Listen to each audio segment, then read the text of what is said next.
이름으로 축복합니다. 이 시간 함께 하나님 말씀 보도록 하겠습니다. 말씀은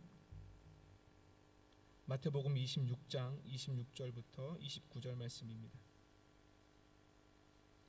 신약성경 46쪽쯤 되겠습니다. 마태복음 26장 26절부터 29절 말씀 함께 교독하겠습니다. 제가 먼저 26절 읽습니다. 그들이 먹을 때에 예수께서 떡을 가지사 축복하시고 떼어 제자들에게 주시며 이르시되 받아서 먹으라 이것은 내 몸이니라 하시고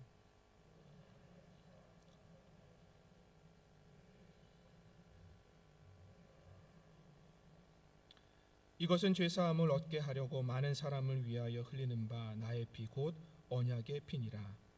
그러나 너희에게 이르노니 내가 포도나무에서 난 것을 이제부터 내 아버지의 나라에서 새 것으로 너희와 함께 마시는 날까지 마시지 아니하리라 하시니라. 아멘. 지난주에 이어서 감사에 대한 말씀을 나누고 있습니다. 오늘은 신약의 감사입니다. 구약의 감사가 광야 속에서도 흐르는 은혜로 인하여 광야에 있지만 그럼에도 감사하는 것처럼 오늘 말씀을 통해서 우리가 어떠한 상황에서 감사를 해야 할 것인가 한번 말씀을 통해서 살펴보길 원합니다. 지금도 명품과 짝퉁에 대한 유머스러운 이야기가 있습니다. 제가 중고등학교를 다닐 때도 브랜드에 관련된 유머스러운 이야기가 있습니다. 최고의 인체공학으로 만든 나이키 신발을 신은 사람과 이 나이키의 짝퉁 상표죠, 나이스라는 신발을 신은 사람이 함께 100m 달리기를 하게 된다면 여러분 누가 이길 것 같습니까? 인체공학으로 잘 만들어진 나이키 신발을 신은 사람일까요? 아니면 짝퉁 나이스 신발을 신은 사람이겠습니까? 결과는 나이스 짝퉁 신발을 신은 사람이 이긴다는 겁니다. 왜냐니까 나이키 신발을 신는 사람은 자기가 신은 신발이 제대로 된 신발임을 보이기 위해서, 자랑하기 위해서 천천히 달린다는 거죠. 사람들에게 그 상표를 보여줘야 하니까 천천히 달린다는 거예요. 그런데 짝퉁인 나이스 신발을 신는 사람은 창피해서 그 상표가 보이지 않을 정도로 빠르게 달려간다는 거죠. 그래서 짝퉁 신발을 신는 사람이 이긴다는 것입니다. 사랑하는 우리 은진의 성도 여러분, 이 땅을 살아가는 동안에 어느 누구나 다 부족함과 한계를 가지고 살아갑니다. 그것을 채우는 방법이 명품이나 세상적인 성공이나 보이기 위한 행복이 된다면 그것은 결코 우리의 부족함이나 한계를 채워주지 못할 것입니다. 결국 또 다른 것에 의지하게 된다는 것이죠. 그러나 우리의 부족함과 한계를 완벽하게 채워가는 방법이 있습니다. 베드로 사도가 그것을 우리에게 이렇게 증거해주고 있습니다. 오직 우리 주 곧 구주 예수 그리스도의 은혜와 그를 아는 지식에서 자라가라. 영광이 이제와 영원한 날까지 그에게 있을지어다. 여러분, 베드로 사도가 지금 하는 말이 무엇입니까? 우리의 마음과 삶을 그리스도로 채워가라는 것입니다. 구주 예수 그리스도의 은혜와 그를 아는 지식 안에서 자라가라. 이 말은 곧 우리의 삶과 우리의 마음을 예수 그리스도로 채우라는 것입니다. 왜요? 우리가 예수 그리스도로 채움받게 될 때에 무엇이 있기 때문에요? 말씀하지 않습니까? 영광이요. 영광이 지금부터 영원까지 그에게 있을지어다. 누구에게요? 예수 그리스도로 채우는 그 사람에게. 하나님의 영광이 우리에게 부어지면 우리는 되는 것입니다. 여러분, 부족함과 한계, 연약함과 제한적인 삶의 테두리 속에서 살아가는 우리 아닙니까? 그러기에 우리는 감사라는 말보다는 더라는 말을 더 많이 씁니다. 습관처럼 조금만 더 이런 말을 뱉고 살아간다는 것이죠. 조금만 더 가져보고, 조금만 더 누려보고, 조금만 더 건강해져 보고, 조금만 더 살아보고, 이 더라는 말을 통해서 우리의 삶을 좀 채워갈 것 같습니다. 그런데 이 더라는 말을 사용하게 되면 될수록 우리는 더라는 늪 속에 빠져가게 된다는 것이죠. 그래서 베드로 사도가 이야기하는 것입니다. 오직 우리 주 곧 구주 예수 그리스도의 은혜와 그를 아는 지식 가운데에서 자라가라, 채워가라, 성장해라. 하나님의 은혜, 그리스도의 은혜와 그리스도를 아는 것이면 충분하다는 것입니다. 왜요? 그 안에 무엇이 주어져 있기 때문에요. 영광입니다. 예수 그리스도로 채워질 때 우리 안에 하나님의 영광이 가득하게 된다는 것입니다. 지금부터 영원까지. 여러분, 우리 안에 하나님의 영광이 가득할 때에 그 영광으로 말미암아 우리는 만족하게 되는 것입니다. 그 영광으로 말미암아 우리는 감사할 수 있는 것입니다. 왜요? 그 영광이 뭐길래? 여러분, 그래서 저는 오늘 감사라는 단어와 성찬이라는 단어를 살펴보려고 합니다. 여러분, 이 감사라는 단어가 헬라어로는 유카리스티아라는 단어입니다. 유카리스티아. 그런데 이 성찬이라는 단어가 헬라어로 무슨 단어인지 아십니까? 유카리스트입니다. 바로 이 성찬이라는 유카리스트가 어디에서 파생되었느냐? 바로 감사라는 유카리스티아에서 파생이 되었다는 것입니다. 예수님께서 마지막으로 제자들을 부릅니다. 마지막 만찬을 합니다. 만찬을 하면서 떡을 가지시고 잔을 가지시고 떼어서 제자들에게 나눠주신 것이 바로 마지막 만찬 성찬입니다. 그것을 제정하셨고 그것을 기념하여서 우리로 하여금 지금까지 지켜오라 말씀하신 것입니다. 여러분, 그렇다면 이 성찬에 흐르는 것은 무엇일까요? 바로 감사라는 것입니다. 주님께서 말씀하지 않습니까? 떡을 가지사 축복하시고 또 잔을 가지사 감사 기도하시고, 떡을 가지사 감사하셨다는 것입니다. 잔을 가지사 감사하셨다는 것입니다. 그러기에 이 성찬 마지막 제자들과의 이 만찬에는 감사가 흐르고 있다는 것입니다. 주님께서 제정하시고 기념하라 말씀하신 이 성찬에는 감사가 달하는 것입니다. 여러분, 그렇다면 주님께서 감사하신 떡과 잔이 무엇이냐는 것이죠. 여러분, 주님께서 떡을 가지사 축복하셨다 말씀하십니다. 여러분, 이 떡은 무엇이라 말씀하고 있습니까? 오늘 26절 말씀에 받아 먹으라, 이것은 내 몸이니. 떡이 무엇입니까? 예수님의 몸입니다. 여러분, 그리고 잔을 가지사 주님께서 다시 감사기도 드리셨다 말씀하십니다. 그러면서 이 잔은 무엇이라 말씀하십니까? 너희가 다 이것을 마시라. 이것은 죄사함을 얻게 하려고 많은 사람을 위하여 흘리는 바 나의 피 곧 언약의 피니라. 여러분, 이 잔은 무엇입니까? 예수님의 피입니다.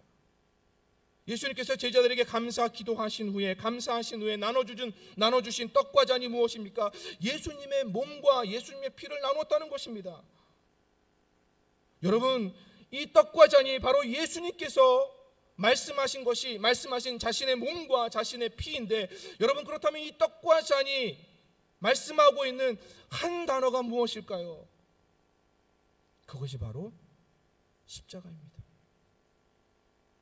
여러분, 예수님께서 말씀하신 떡과 잔은 다른 것이 아닙니다. 자신의 몸을 찢기는 곳, 자신의 피와 물을 다 쏟아내는 곳, 그곳이 무엇입니까? 바로 십자가라는 것이죠. 여러분, 그렇다면 예수님께서 말씀하신 이 십자가는 무엇입니까? 주님께서 말씀하지 않습니까?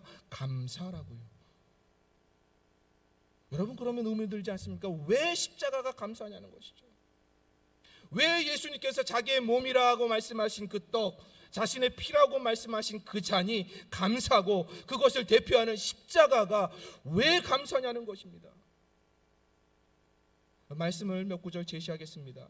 고린도전서 15장 20절 말씀입니다. 그러나 이제 그리스도께서 죽은 자 가운데서 다시 살아나사 잠자는 자들의 첫 열매가 되셨도다. 히브리서 12장 2절 말씀입니다. 믿음의 주여 또 온전하게 하시는 예수를 바라보자. 그는 그 앞에 있는 기쁨을 위하여 십자가를 참으사 부끄러움을 개의치 아니하시더니 하나님 보좌 우편에 앉으셨느니라. 빌립보서 2장 8절에서 11절 말씀입니다. 사람의 모양으로 나타나서 자기를 낮추시고 죽기까지 복종하셨으니 곧 십자가에 죽으심이라.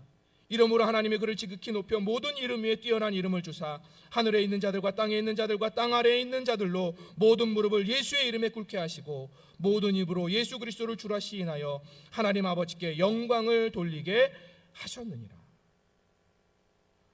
여러분, 예수님께서 십자가가 끝이었다면 감사할 수 있었을까요? 자신의 떡을 나누면서, 자신의 잔을 나누면서 그것이 자신의 몸이요 자신의 피인 줄 알면서도 주님께서 감사하실 수 있었을까요? 십자가가 끝이라면. 여러분, 예수님께서도 겟세마네 동산에서 십자가를 지시기 전에 땀방울이 핏방울과 같이 되도록 기도하셨습니다. 될 수 있으면 이 잔을 옮겨달라고 주님께서 하나님께 기도하셨습니다. 여러분, 십자가가 끝이라면 예수님께서 그 기도를 통해서 하나님의 뜻을 구할 수 있었을까요? 그런데 예수님은 하셨던 것입니다. 십자가가 끝이 아니라는 것이죠. 여러분, 십자가에 무엇이 담겨 있습니까? 십자가에 부활이 담겨 있습니다. 말씀하지 않습니까? 잠자는 자들의 첫 열매가 되었도다. 십자가에는 죽음보다 더 큰 기쁨이 담겨져 있습니다. 부끄러움을 개의치 아니하시고 그 너머에 있는 기쁨을 보신 것입니다. 여러분, 십자가에는 단지 죄인들의 형틀, 죄인이 지는 그 십자가가 아닙니다. 그 십자가는 하나님의 보좌 위편입니다. 우편입니다. 하나님의 자리라는 것이죠. 여러분, 예수님의 그 십자가에는 다른 것이 있던 것이 아닙니다. 땅에 있는, 하늘에 있는 자들과 땅에 있는 자들과 땅 아래에 있는 모든 자들이 예수의 이름에 무릎을 꿇게 하는 하나님의 영광이 십자가에 있었던 것입니다. 여러분, 그렇기 때문에 예수님께서 마지막 만찬의 자리에서 자신의 몸이라 자신의 피라 나누신 그 떡과 잔이 그 십자가가 감사인 것입니다. 여러분, 우리는 이것을 기억해야 합니다. 예수님께서 지신 그 십자가, 우리는 아픔인 줄 압니다. 우리는 고통인 줄 압니다. 그러나 주님께서는 그렇게 해석하지 않으셨습니다. 제자들과 떡과 잔을 나누면서 자신의 몸인 줄 알고 자신의 피인 줄 알면서도 주님께서는 어떻게 하셨습니까? 감사하셨습니다. 십자가 앞에서도 십자가 위에서도 주님께서는 감사하신 것입니다. 여러분, 우리에게도 이 감사가 회복되길 주님의 이름으로 축원합니다. 예수님께서 이루신 기적과 이적의 배경이 무엇입니까? 모든 것이 다 갖춰졌을 때입니까? 감사할 이유가 있을 때였을까요?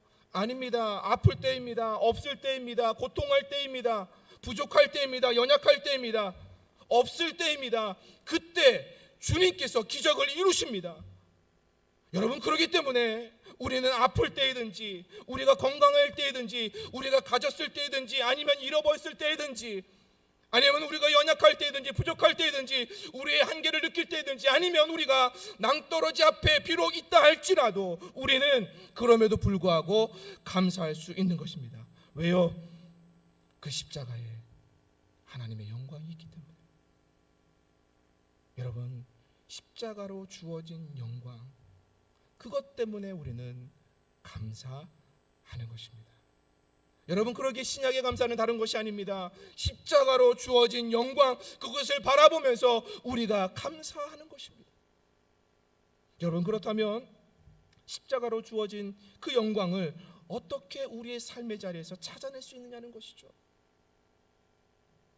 먼저 첫 번째 말씀합니다. 바로 나눔 속에 담겨진 감사를 찾아내려는 것입니다.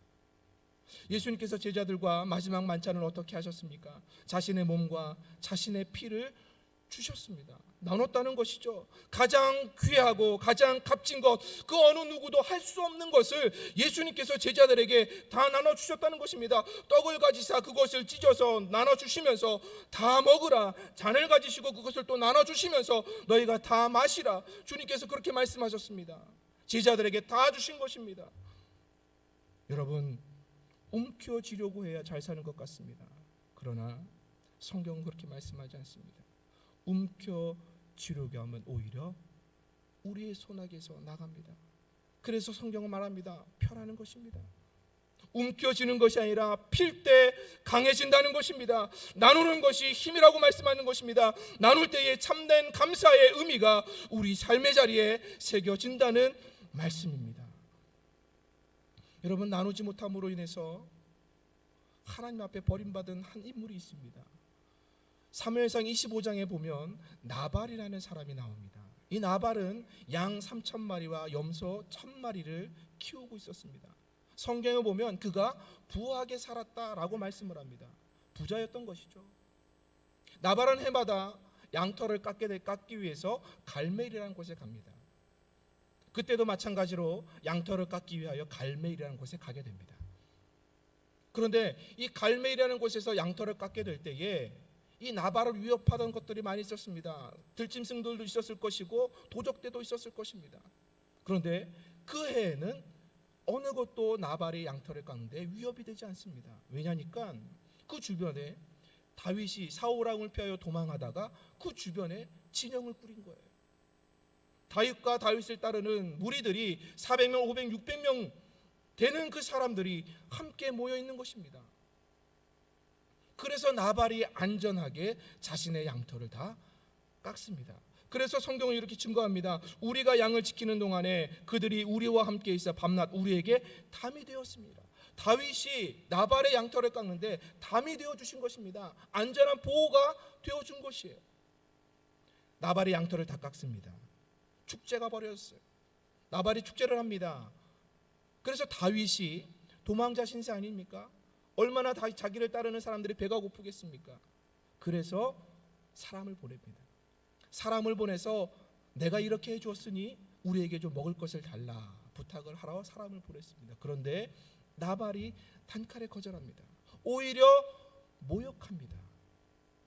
그 소리가 다윗에게 들립니다. 다윗이 무장을 하고 나발을 당장에 없애기 위하여 찾아갑니다. 그런데 나발의 아내가 막죠. 그 이후에 나발이 어떻게 된지 아십니까? 성경이 이렇게 기록합니다. 한 열흘 후에 여호와께서 나발을 치심에 그가 죽으니라. 누가 나발을 치셨다고요? 하나님께서 나발을 치셨더니 나발이 죽으니라 말씀합니다. 여러분, 주님께서도 이렇게 말씀하십니다. 예수께서 친히 말씀하신 바 주는 것이 받는 것보다 복이 있다 하심을 기억하여야 할지니라. 여러분, 주는 것이 복된 삶입니다. 나누는 삶이 주님을 닮아가는 삶입니다. 우리가 무엇인가 가지고 있어서 나눌 수 있는 것이 아닙니다. 가지고 있기 때문에 나누는 것이 아닙니다. 우리 안에 주님의 마음이 있기 때문에 나눌 수 있는 것입니다. 어떻게 해요? 주님께서 떡을 떼어주시면서 잔을 나눠주시면서 이것이 내 몸이다, 이것이 내 피다 하면서 자기의 몸과 자기의 피를 나눠주셨던 것처럼 우리 안에 주의 마음이 있을 때, 주님의 마음이 있을 때 나눌 수 있는 것입니다. 여러분, 주님께서 제자들에게 기도를 가르쳐 주실 때 이런 기도의 제목을 주셨습니다. 오늘 우리에게 일용할 양식을 주시옵고. 여러분, 오늘 우리에게 일용할 양식입니다. 기도를 가르치신다면 오늘 나에게 일용할 양식을 줘야 되는 건 아닙니까? 그런데 주님께서는 나에게라 말씀하지 않습니다. 오늘 우리에게입니다. 오늘을 살아가고 있는 우리 모두에게입니다. 여러분, 주님께서 이 기도를 가르치신 이유가 무엇일까요? 우리가 나만 잘 사는 것이 아닙니다. 나만 일용할 양식을 얻는 것이 아닙니다. 내게 주신 일용할 양식을 가지고 내 옆에 힘겨워하고 있고 어려워하고 있는 그 사람들에게 같이 나누어서 우리가 되라는 말씀입니다. 여러분, 그러기에 나눔은 우리 삶의 자리에 주님께서 주시는 감사의 통로가 되는 것입니다. 여러분이 이 나눔을 통하여 우리가 함께 더불어 살 수 있는 것입니다. 그 순간에, 우리가 나누는 그 순간에 바로 하나님의 영광이 우리에게 임하는 것입니다. 우리가 주님의 마음을 가지고 우리의 작은 것이라도 나누려고 할 때에 세상 사람들이 그 모습을 보는 것입니다. 여러분, 초대교회가 그렇게 우리에게 증거해주고 있지 않습니까? 믿는 무리가 한 마음과 한 뜻이 되어 모든 물건을 서로 통용하고 자기의 재물이라고 자기 것이라고 하는 이가 하나도 없더라. 무슨 말씀입니까? 내 것이라고 손아귀에 주는 것이 아니라 함께 교회가 나누며 사회를 섬기며 나아갔더니 그 모습을 통하여 하나님의 영광이 보여졌다는 것입니다. 여러분, 우리가 움켜진다고 하여 우리가 잘 사는 것이 아닙니다. 오히려 하나님의 법칙은 우리가 나눌 때 하나님의 영광을 보게 되는 것입니다. 그 하나님의 영광을 보게 될 때에 우리가 나누면 우리의 것이 비워지는 것 같죠? 아닙니다. 하나님께서는 우리의 비워진 그 삶을 또 채우는 것입니다. 그렇기 때문에 주님께서 말씀하는 것입니다. 주는 것이 받는 것보다 복이 있도다.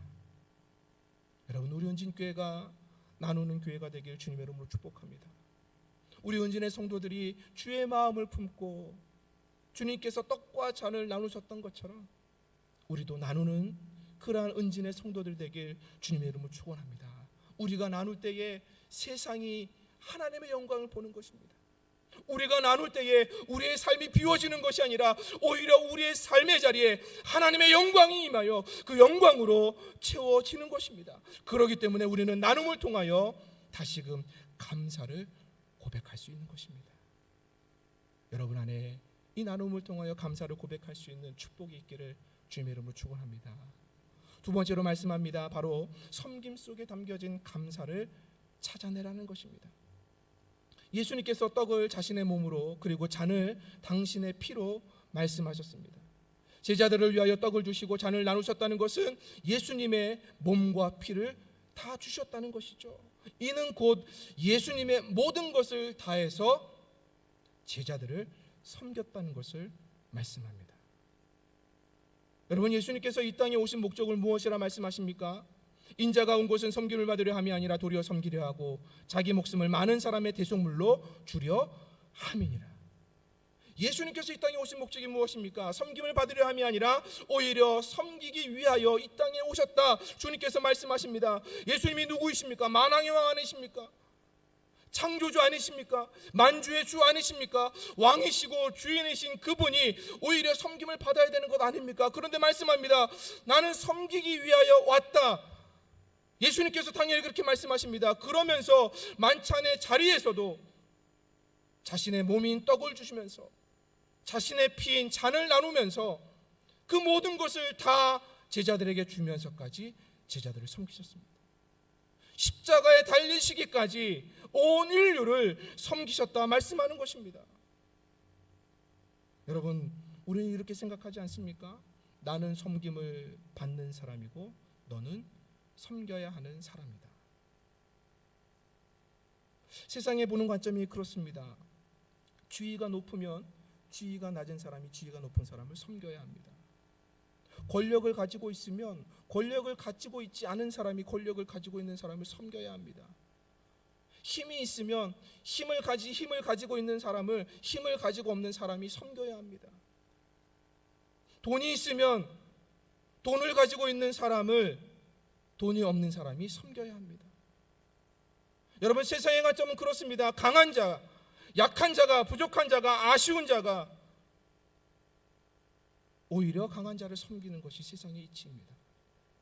여러분, 그런데 이러한 모습이 교회 안에도 있다는 것입니다. 여러분, 그런데 우리는 이렇게 생각해야 되지 않습니까? 내가 높은 지위에 있으니 더 많이 섬길 수 있는 것 아닙니까? 내가 좀 더 힘이 있으니 더 힘있게 섬길 수 있는 것 아닙니까? 내가 돈이 좀 더 많으니 더 잘 섬길 수 있는 것 아니겠습니까? 내가 더 건강하니, 내가 더 시간이 있으니 내가 더 잘 섬길 수 있는 것 아니겠습니까?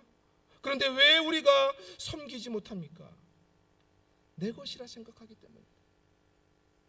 여러분, 주님의 몸 아닙니까? 주님의 피 아닙니까?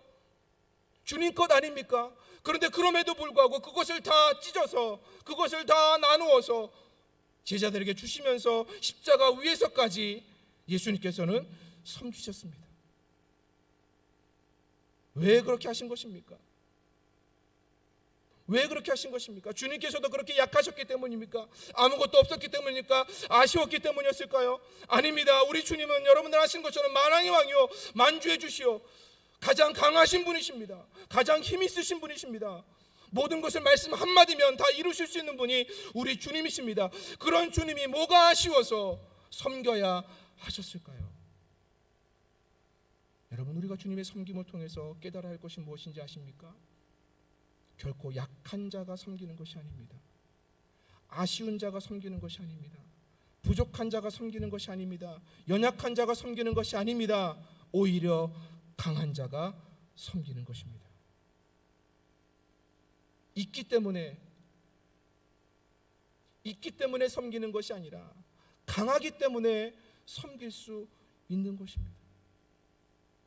여러분, 내가 없다고 섬길 수 없다고 생각하십니까? 아닙니다. 주님이 우리 안에 계시면 그 주님이 우리의 힘이 되십니다. 그 강하신 주님이 우리의 힘이 되어 주셔서 우리로 하여금 섬기게 하신다는 것이죠. 여러분, 이것을 기억하시기 바랍니다. 여러분, 일단 그렇기 때문에 우리 안에 섬기지 못할 사람은 아무도 없는 것입니다. 주님께서 우리에게 그 섬김의 봄을 보여주셨던 것처럼 우리 안에도 이 섬김의 모습이 있기를 주님의 이름으로 축원합니다. 여러분, 이 섬김의 때를 지나쳐 버리면 또 다른 섬김의 때가 올 것이라 생각하십니까? 아닙니다. 섬김의 때는 그때인 것입니다. 그래서 우리는 이렇게 생각해야 합니다. 기회를 주심은 이 때를 위함이 아닌가 항상 생각하면서 우리의 삶의 자리에 우리는 주님처럼 섬김의 자리를 가져야 하는 것입니다. 여러분, 우리가 이렇게 섬기며 나아갈 때에 그 섬김의 자리에 새겨지는 것이, 나타나는 것이 바로 하나님의 영광인 것입니다. 예수님께서 자신의 몸과 자신의 피를 다하여 십자가를 지었더니 그 십자가를 통하여 무엇이 나타났습니까? 하나님의 영광인 것입니다. 여러분, 우리가 섬길 때 우리는 하나님의 영광을 보게 되는 것입니다. 그것이 우리의 진정한 강함입니다. 여러분 안에 이 섬김을 통하여 하나님의 영광이 충만한 삶을 살아내는 우리 은진의 성도들이 되길 주님의 이름으로 축복합니다. 마지막 한 가지 더 나누다면 바로 사명 속에 담겨진 감사를 찾아내야 합니다. 예수님께서 제자들에게 잔을 주시면서 분명히 이런 말씀을 하십니다. 이것은 죄사함을 얻게 하려고 많은 사람을 위하여 흘리는 바 나의 피 곧 언약의 피다 말씀하십니다. 이 말씀에는 두 가지 의미가 담겨져 있습니다. 바로 예수님의 십자가는 우리의 죄사함을 위하는 것이다. 그리고 예수님의 십자가는 언약이다, 약속이다, 약속된 것이다 라는 것을 담고 있습니다. 여러분, 예수님께서 십자가를 지심으로 말미암아 온 인류의 죄가 사해졌습니다. 예수님께서 십자가를 지심으로 말미암아 하나님의 약속, 언약이 성취되었습니다. 여러분, 이것이 말씀하는 것이 무엇일까요? 예수님의 십자가, 그것이 바로 예수님의 사명이었다는 것입니다. 예수님께서 만찬을 통하여 자신의 몸을 떡으로 나누신 것, 자신의 피를 잔으로 나누신 것, 이것이 바로 예수님의 사명임을 보여주신 것입니다. 그러기에 그 사명을 통해서 예수님께서 무엇을 말씀하십니까? 그럼에도 감사하는 것입니다. 하나님께서 주신 사명의 길을 걸어가고 있음에 감사하는 것입니다. 여러분, 왜 사명의 길을 걸어가고 있는데 그것이 십자가임에도 자신의 몸을 찢기고 자신의 피를 흘리게 됨에도 감사할 수 있을까요? 바울에게서 저는 답을 좀 찾고자 합니다. 사도행전 27장에 보면 바울이 예루살렘에 돌아오자마자 잡히게 됩니다. 포승줄에 묶여서 이제 바울이 재판을 받습니다. 재판을 받는 중에 바울이 예루살렘에서만 재판을 받는 것이 아니라 로마에 가서 내가 재판을 받겠다, 가이사 앞에 서게 해달라고 이야기합니다. 그래서 바울이 로마로 가게 됩니다. 배를 타고 로마를 향해 가는 도중에 큰 풍랑, 유라굴로라는 태풍을 만나게 됩니다. 그러자 배가 파손될 위기에 처하게 됩니다. 선원들은, 바울을 앞서게 가는 사람들은 살아보고자 배에 있는 모든 물건을 다 내립니다. 그래도 배가 파손될 것 같은 두려움 가운데에 있게 됩니다. 여러분, 그때 하나님께서 바울에게 무엇을 말씀한지 아십니까? 이런 말씀을 주십니다. 내가 속한 바 곧 내가 섬기는 하나님의 사자가 어젯밤에 내 곁에 서서 말하되 바울아, 두려워하지 말라. 네가 가이사 앞에 서야 하겠고 또 하나님께서 너와 함께 항해하는 자를 다 너에게 주셨다 하였으니 그러므로 여러분이 안심하라. 나는 내게 말씀하신 그대로 되리라고 하나님을 믿노라. 하나님께서, 하나님의 사자가 간밤에 태풍이 부는 그 밤에 바울에게 나타나서 무엇을 말씀하신 것입니까? 너는 반드시 가이사 앞에 서게 될 것이다. 이것이 바울의 사명이라는 것입니다. 그 바울 한 사람 때문에 그 배 안에 있는 276명이라는 사람이 다 무사할 것이다. 이것이 하나님께서 바울에게 주신 말씀이라는 것이죠. 여러분, 이 말씀을 들었습니다. 이 말씀을 듣고 나서 바울이 무엇을 했는지 아십니까? 사도행전 27장 34절에서 35절 말씀입니다. 음식을 먹기를 권하노니 이것이 너희의 구원을 위하는 것이요 너희 중 머리카락 하나도 잃을 자가 없으리라 하고 떡을 가져다가 모든 사람 앞에서 하나님께 축사하고 떼어 먹기를 시작하며. 여러분, 위험한 상황 아닙니까? 그런데 그 상황 가운데서 바울이 한 일이 무엇입니까? 먹는 거예요. 떡을 가져서 그 사람들에게 나눠줍니다. 무엇을 하고요? 감사하면서요. 여러분, 어떻게 감사할 수 있습니까? 태풍이 부는 상황 아닙니까? 칠흑 같은 어둠입니다. 바람이 몰아칩니다. 배가 파손될 위기에 있습니다.